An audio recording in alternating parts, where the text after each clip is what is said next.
This week on Another Brother. One of the most jaw-dropping things that David told Congress was he informed them of a multi-decade long UAP crash retrieval and reverse engineering program that the U.S. government has been executing.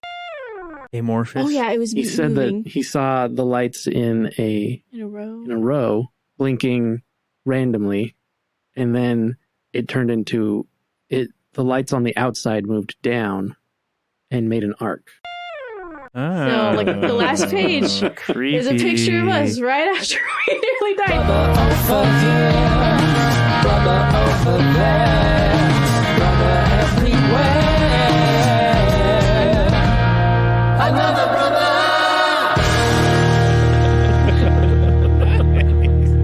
All right. So, what are we talking about today?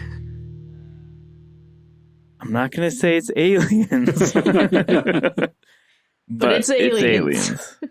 And we've got a guest who was on an unpublished episode first, but now is going to be on this published episode. Yay. Our sister Liz. Cue the clap track.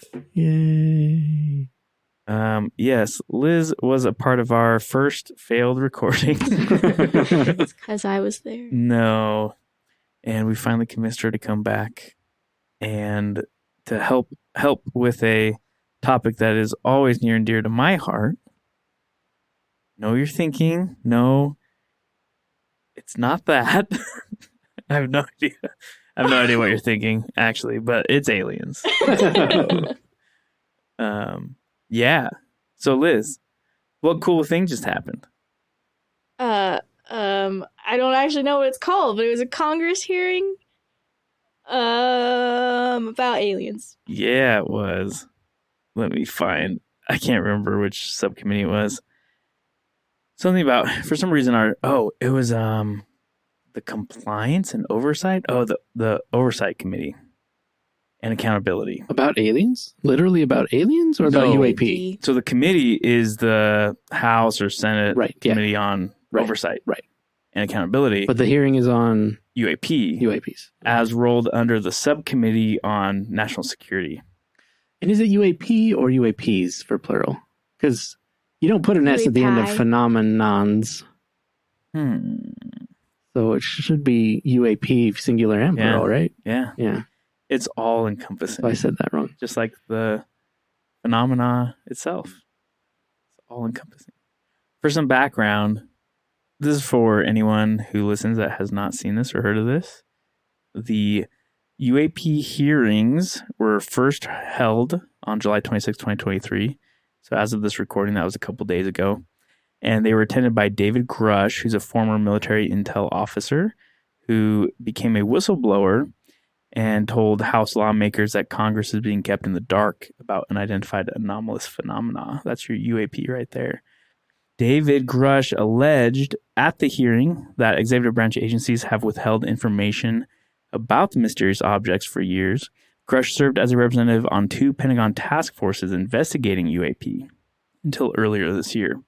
So he was on the UAP task force, which our friend Travis from that TV show of notoriety, Skinwalker Ranch, was also on that task force, right? Is he our friend now?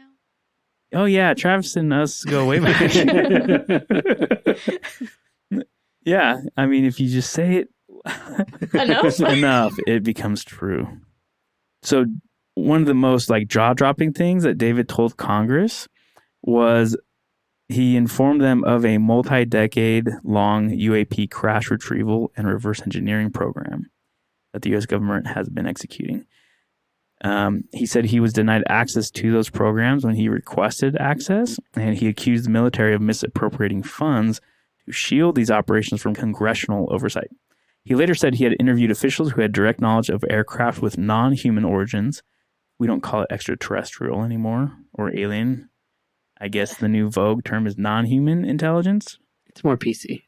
And so-called biologics were recovered from some craft, which I don't know if that's a real word. No, actually, that sounds more governmental, military speak. Yeah. Basically, they have aliens, though. Yeah, you'd think. That's kind of what it sounds like. So I guess it is about aliens in the end. And they say non-humans. Right. Well, I think he said non-human biologics. Yeah. Right. The Congresswoman Luna, she first said, I think, her staffers probably prepared her, but I think she asked him, and you found, extraterrestrial biologics, right? And then he reiterated the phrase biologics. It's kind of strange, but that made me think, like, they didn't say bodies. Right. But then all these like little news entities start saying like alien bodies of pilots or whatever. I don't remember him saying pilots. I remember him saying biologics. No, in fact, somebody specifically asked. So you have, like, later, I think, even asked, you have the pilots then? Basically, and he's like I said earlier, we have biologics, and that was all he said. And I can't talk about it in open. And then, he said that a lot. Yeah, so in my mind, okay, right? Because there's like two, stop me if I'm going beyond the scope of what we wanted to talk about. All right. But there's kind of like two UFO UAP fan bases, right? There's like nuts and bolts. The aliens drive the things or control them. And there's the UFO as alien. Right. Like the craft itself. It's not a craft. Right. It's a life form. It is the alien. Like in the movie Nope. Spoiler alert. Oh, no. Oh, spoiler. Which, that transformation looks a lot like the squids and octopus videos that I've seen on YouTube lately. Might have taken inspiration. Horrifying transformations. Yeah. Not to mention octopus DNA. It's out of this world. But if I say too much, Shayna's going to come on as a ghost just to fact check me on everything. So we'll leave it out. But yeah, he said biologics. So that's the question. Biology has to have some sort of like organic, what we would call like organic tissue or something like that. Could be that bacteria. If there were pilots, they incinerated themselves, but we found their food. Oh. That wasn't really serious, but I mean, technically it would fit. They're like, oh no, we're going down. Or they're just... Jimmy, pull the embolism device. Or they have like a cyanide pill in a tooth and they just chomp down on it and it's actually an enzyme that melts them. Interesting. So I was thinking more along the lines of like non-Earth based like bacteria. Maybe. Like maybe these craft like weren't built in a clean room. Yeah. Sterile environment. Yeah. Maybe they are remotely operated drone-like craft, but yeah, through whatever processes of leaving and coming and going, collected some non-Earth bacteria. So just a choice of words. Yeah, very government, very like designed to be specific, but also vague. It's beautiful. Well, it sounds to me, just from one of the things that you've said that he said, it sounds like some things are at a level of classification, and like he understands what the levels of classification are, and he's following it. Whereas beforehand, before he came out with all of this stuff, it was not being properly reported on. Like there were things that were of a level of classification where Congress should have been made known, been made aware. It wasn't being done, but he's not going to just hand over everything. He's not a lunatic. He's still following the correct protocol guidelines. Yeah. Yeah. I think that was a big part of this whole thing happening, is that all these congressmen and women were like, okay, we don't know anything about this. We've tried asking to get this information. We're not allowed. Why are we not allowed? Why is this being hidden? What's going on? And yeah, these guys are all, the one in specific, I can't remember which one, was very cautious because he seemed to be the one that knew, I guess, the most. Yeah. And they asked so many things, and the majority of what he said during that 2 hours or whatever was, I can't say that. We can talk about it later in a non-public. But yeah, so. Yeah, the whole thing seems very strategic. So basically, this committee needed to get these three guys in front in a public, open setting to get their testimonies on public record, first and foremost. And I think, and then follow it up with a SCIF-based high classification level discussion where all the nitty gritty details come out that the Congress members are authorized to hear. And in part, I think a lot of that is to do so the same reason why they got, so you're talking about David Grush. That was Grush. The reason they went with the drive for the initial story, to break the story, was because the like New York Times and these other news organizations weren't moving fast enough. And the Leslie Keene and I can't remember both reporters behind him. They're the ones behind the Tic Tac New York Times article, if I'm correct. Yeah, she's in that show that I mentioned to you guys. Oh, yeah. On Disney Plus. Nat Geo. Nice. Yeah. And probably George Knapp probably is too. Not yet. So George was sitting right behind Dave Grush at the hearing. Mm. He's sitting right there. But anyway, yeah. So Leslie Keene and her partner, they went to the drive with this news article with Dave Grush because these other locations weren't moving fast enough. And they were so worried and concerned that if they didn't get his story out fast enough, that it would imperil him like mortally and as a witness and as a testifier. So there's like, you kind of see it with like mob hit jobs. Mm-hmm. Like when you're going to court cases, like the mobster will try to knock this guy out before he testifies against him. Right. That kind of feeling kind of pervaded the hearing. Yeah. They asked a lot, like, have you ever been intimidated or received physical violence? Or they even asked, are you aware of anyone who has been killed? They first asked if you know of anybody that's been harmed. And he was like, yeah. And harmed/injured, I think. Yeah. Yep. And he said, yes. Do you know anybody that was killed? And then he was like, yeah, I can't talk about that here. Yeah, he said, I have presented the individuals who know that information to the Inspector General. That was specifically about the UAP crash retrieval program. So have they gotten any answer? This is still ongoing, is it not?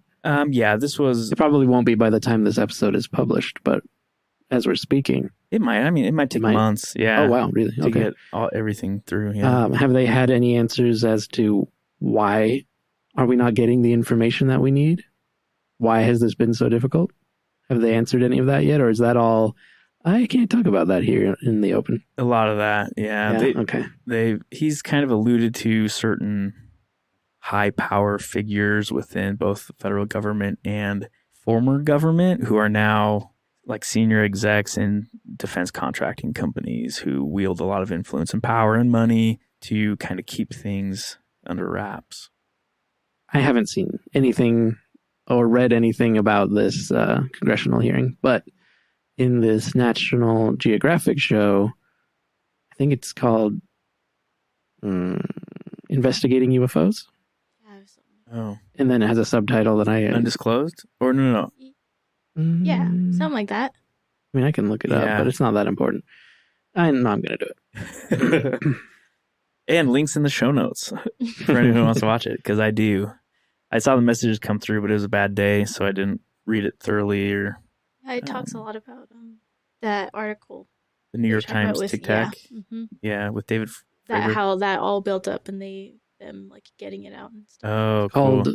It is called UFOs Investigating the Unknown.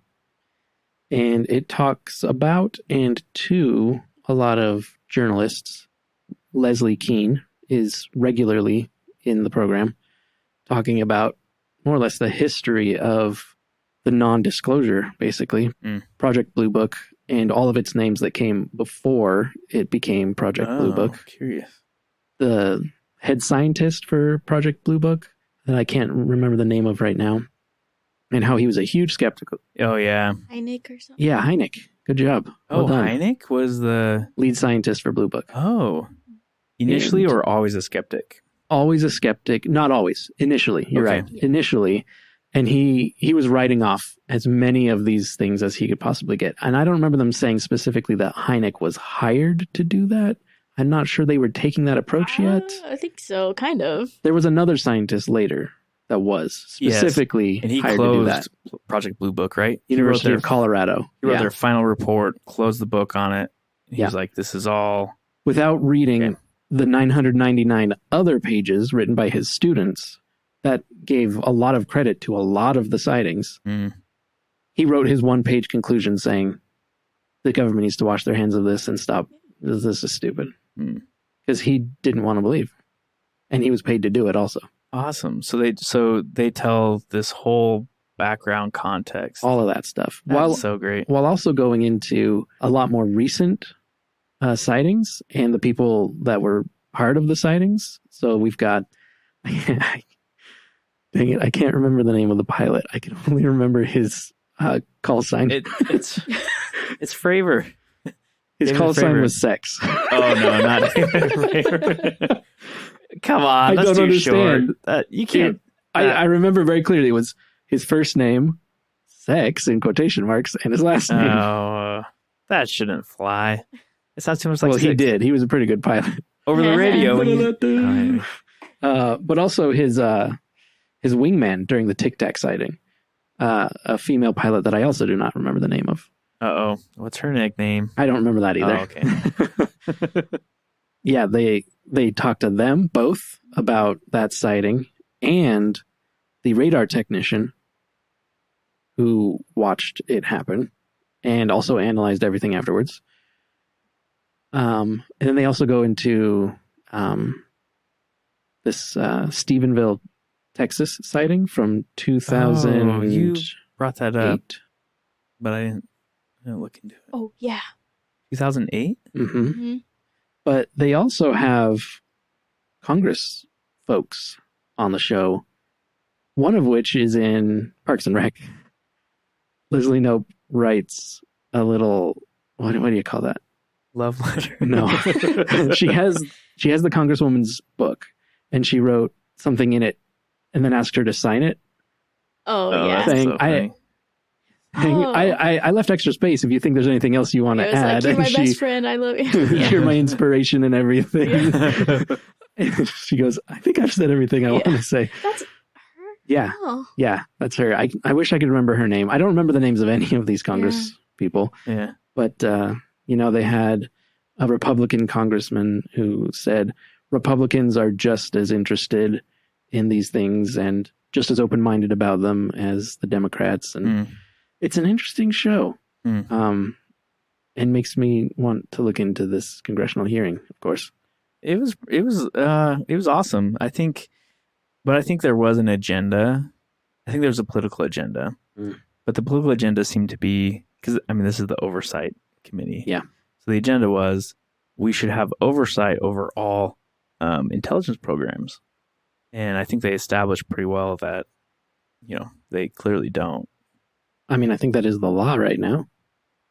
Yeah, I don't think it's just that's the way it should be. I think that's the way it is on the books. Right. It's a fascinating problem set, though, because who says any of these Congress people are trustworthy enough to hold a clearance and to have access to all of these extremely sensitive programs? As a normal American citizen, you get vetted first, and if you're not vetted, you don't get it. You don't have the privilege of working in it. Right. For politicians, you get voted, like the American people say, give them what they want. Yeah. There's a lot to our government. Our government is so bloated now in its function. I don't even know. I don't know how that works. Yeah. So, yes, Congress that represents the American people runs the show. The military defers to the people. The intelligence communities, Department of Defense defer to the American citizen. So it's just really, it's a strange dance of sorts. Well, and something that I learned a lot of things, obviously, but something that I didn't know at all that was happening was that there are plenty of commercial pilots that see these things all the time, too. I didn't know. I thought for sure it was just with the military and their drills and everything, them mostly finding stuff, but... that's one of the reasons why I wanted to become a pilot. Oh, okay.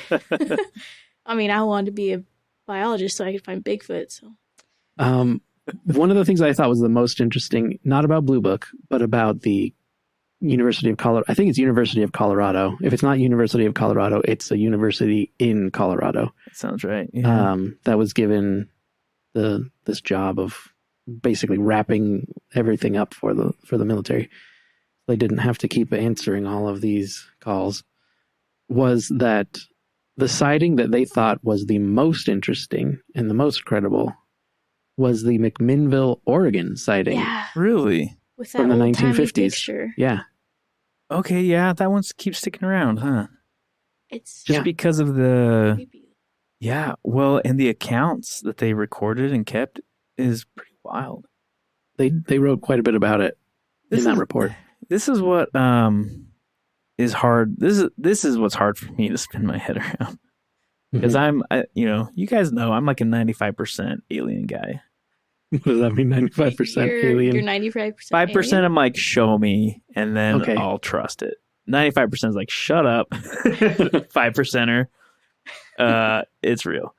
So all these like older sightings that we consider, that we're aware of, are like the nuts and bolts type. Yeah, right.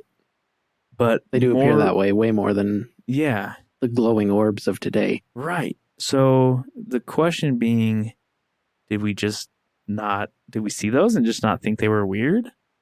Or Alien technology Is is it- advanced. And now they are glowing orbs. yeah, No, but- interesting. I mean, it's not like they're all the same exact thing.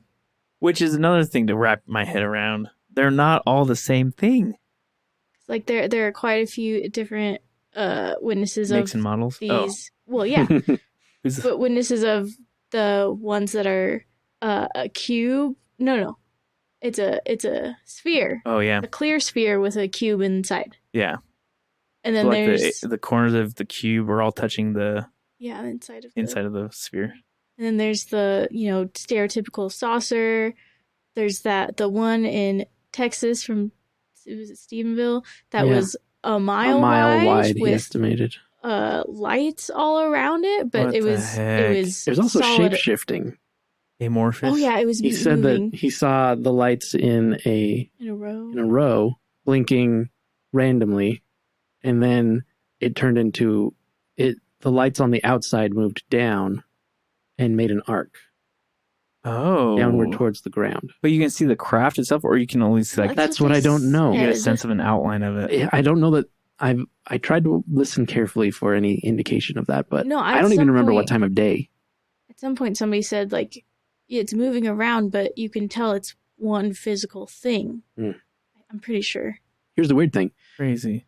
MUFON, the Mutual UFO Network, got their hands on radar data of the area from that time period where it was supposed to be going on. And they found multiple radar pings in a line, as if it were separate crafts, which is why I'm Oh. confused about whether it was one or separate Hmm. things. Yeah, that's nuts. And bolts.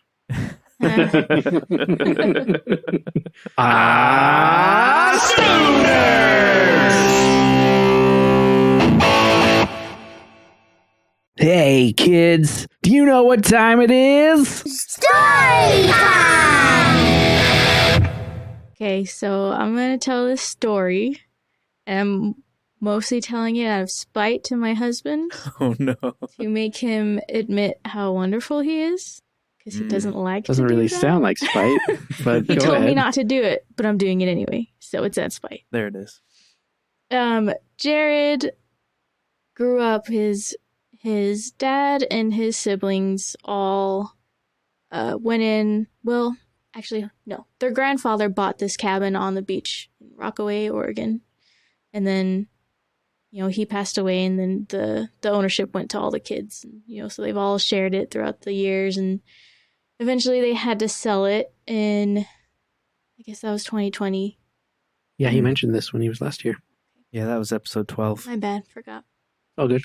Yeah, so we went on like one last trip with his parents in 2020 to spend a few days at the cabin. And so, we brought all the beach stuff. We brought boogie boards to go, play in the water. And I had never actually gone boogie boarding before because I'm terrified of water. I'm terrified of bodies of water. I love rain and showers, but I don't like. What about puddles? I like puddles. What about- Puddles are fine. I can't drown in a puddle. My body's 70% water.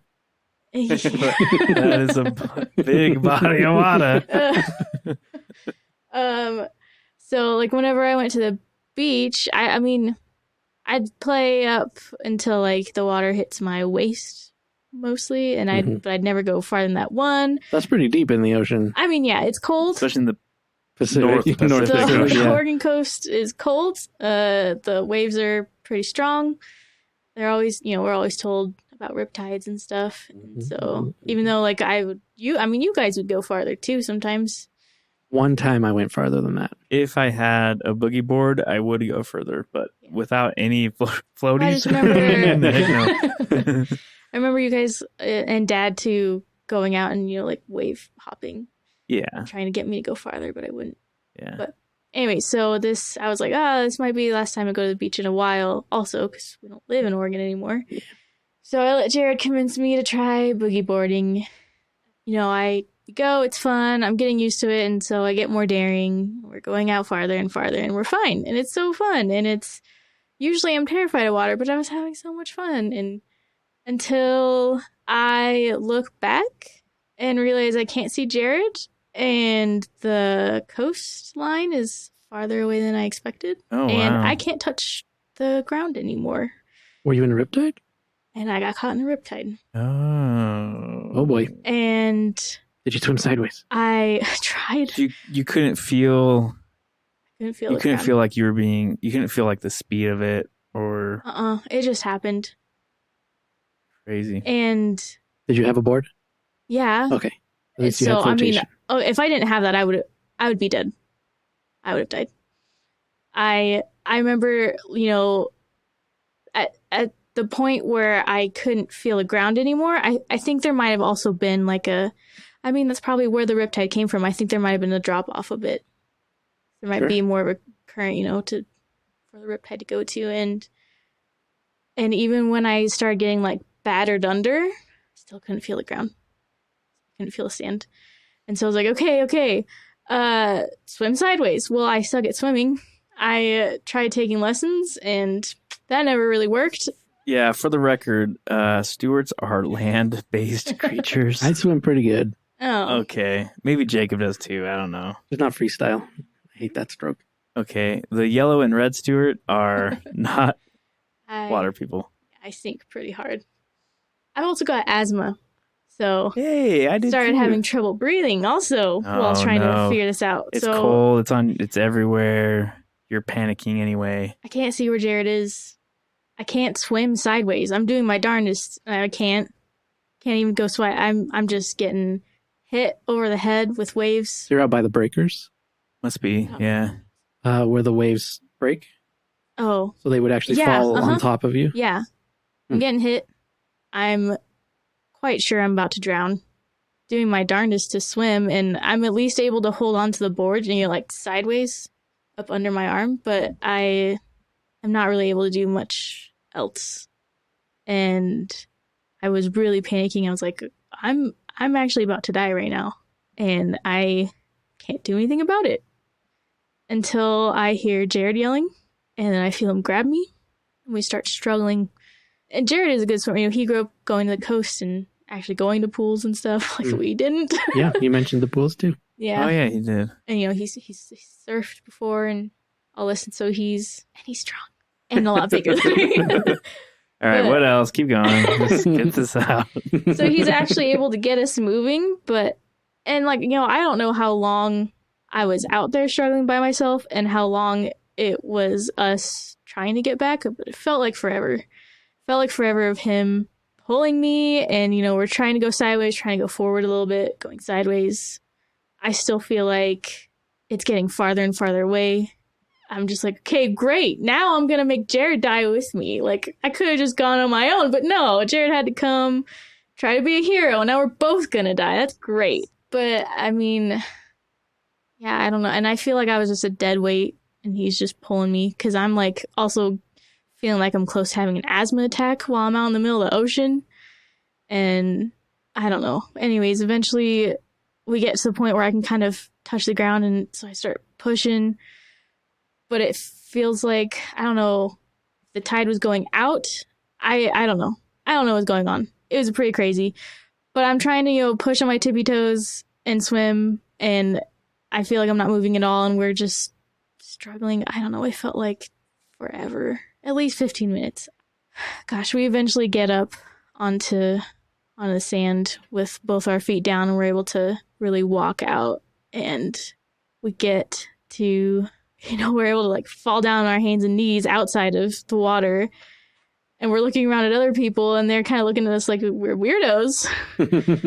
Like they didn't just see us nearly die. I don't know. And so we're sitting there, we're laying there, and I start crying. I don't know what Jared was doing, but I'm crying. And also, like, you just saved my life. Like, do you get that? He's like, no, you would have been fine. I'm like, no, no, I wouldn't have. You would have been fine. You came because you knew I wasn't. Yeah, you were great. I just missed you. I came out to save you because you were going to be fine. Yeah.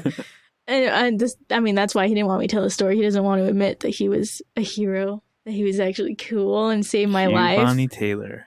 What? Bonnie Tyler. Dang it. I still don't know who that is. Yeah. I need a hero. Oh. Cue Foo Fighters. There goes my hero. Okay. Lizzie. Well, Cue anyways. Jared. Yeah. So we also not wanting to freak his parents out, because we're assuming that they would have seen us go way out, but we start walking back, and they're like, oh, looks like you guys had fun, you're so wet, did you have fun? And we're like, yeah, we're totally fine, yeah, it's great. And his mom loves taking pictures. She's like, okay, let me take pictures of you guys in your wetsuits. So you have a picture of when you almost died? And that is in the book that his mom printed for everybody to like commemorate the cabin. So like the last page is a picture of us right after we nearly died. His parents still don't know. Because we almost died. Because, gosh, yeah, that made Jared be like, I'm okay not going to the beach for a while now. This is why he said that was a traumatic day. Oh, he did. Oh. Not because of all the emotions of losing the cabin, though that probably played some part. No, he was pretty torn up, but no, we nearly died. I nearly died at least. I don't know. He would have been fine. He would have been fine. We're unraveling the web of lies. Yeah, his parents still don't know. So wow. Hopefully they don't listen. I'd be surprised if they did. We immediately told all of his siblings, though, when we got home. Yeah. While his parents were away. Was it so? Yeah, with events like that, you like it kind of not uncommon for like time to like stand still, right? I wonder if that, because riptides like move you quick. I wonder if it just like, if you guys were just like out and back so quickly that no one really had an opportunity to even be like, oh, look at them. Well, you guys were out there forever. What were you doing? Right. Yeah, it felt like forever to me. Especially because I feel like the majority of the time was me struggling before Jared even got to me. Yeah. And there was actually a point, like right before Jared got to me, that I was like, I can't keep struggling. I'm going to have to stop struggling soon. Right. And just let it happen, I guess. I don't know. I did my best to like get up on the board and everything, but I can see the dramatized, she just leans back and puts her arms up above her head, like, and then right into Jared's arms. Nah. It was like, it was so stressful. And I can't believe he actually got to me, too. I feel like I was so far out. I don't know. What beach was this? Rockaway. Can I picture Rockaway Beach? Is that the beach that we went to post-chemo camp out? Was Jared there? No. Then no. I think... I went. With the trailer? When we went trailer camping? Oh, no, that was it. That was with Vicky. They weren't there, but it was in their trailer. Post-chemo. They set it up for us and left. Yeah, I thought they were there. Oh, they were there for a second, though. And we, sat in a little grass patch to get out of the wind. I remember. No, that was Pacific City. Rockaway is pretty much Rockaway. It's as it sounds. Say it with me. It Sorry. rocks you It was very. away. It was a lot. It's like rocks, right? It's like smaller rocks. It's not very sandy. No. Really? Yeah. That's Oh. a different beach. The day I went there, it was really overcast Okay. and gloomy. Like it. So the sand looked like rocks? So Might want to get your eyes to checked. set to make a long story short, they're basically rocks. No.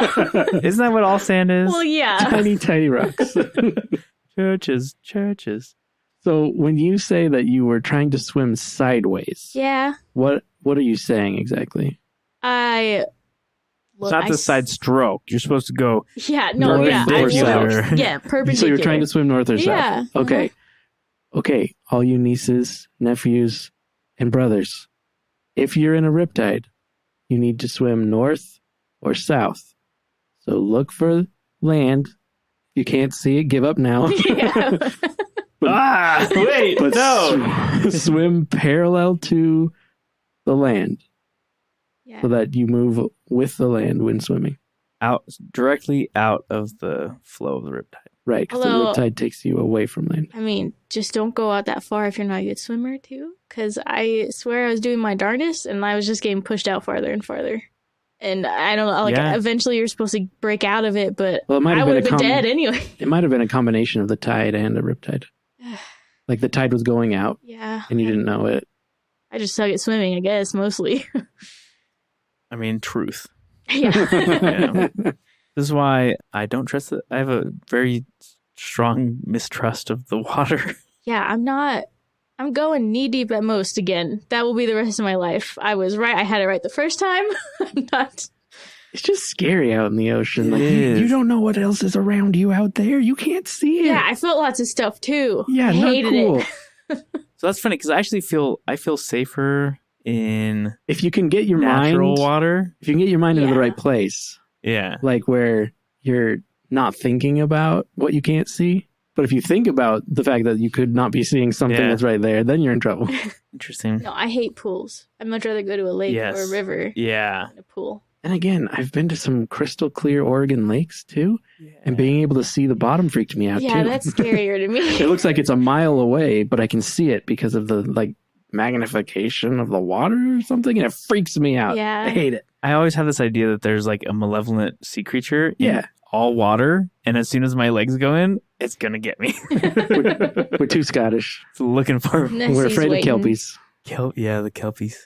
Yeah, we're in a landlocked state now. We good. Yeah, it's fine. Bear Lake was great. Yeah, I mean, you Bear can, Lake was Wasn't pretty shallow. scary. Yeah. It had a pretty wide, shallow end of Yeah, the pool. the north end pool. That is where we were, I think, is the north end, right? Yeah. It was, the shallow part of it was so long.